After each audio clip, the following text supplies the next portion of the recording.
Well, the budget battle continues in St. Paul. The Minnesota legislature's adjournment deadline is now just 5 days away. And a significant amount of work still needs to be done. That's because leaders still haven't come to an agreement on global budget targets.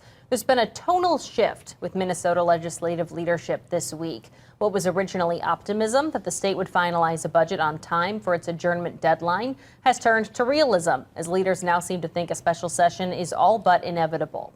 The legislature must have a budget by July 1st. If it doesn't, the state government will shut down. Any legislative action that happens after midnight on May 19th would need to happen under a special session.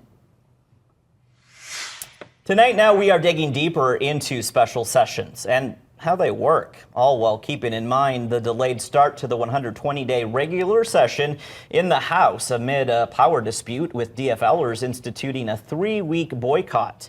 The state constitution requires the standard lawmaking period to finish on the first Monday after the third Sunday in the month of May. So this year, that is May 19th. A special session can only be called by the governor. Minnesota's last special session was called in 2021. It was needed to enact a balanced state budget and to address Governor Walz's extension of the COVID-19 peacetime emergency. It lasted for 24 days. In 2020, there were 7 special sessions, totaling 26 days in all, to specifically deal with the COVID-19 pandemic.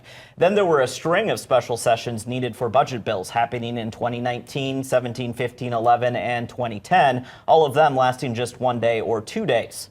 Special sessions can also be called to approve state disaster assistance, as was the case in 2013, 2012, and 2010 due to flooding and severe storms.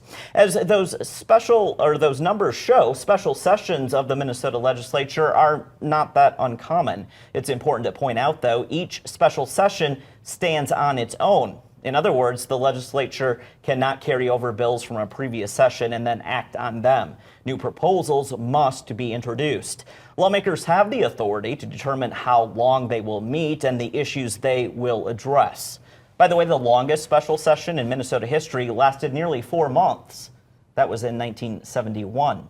Pertaining now to additional costs, as in your tax dollars tied to special sessions, that is, they come in the form of what's called per diems for things like fuel, lodging, and meals.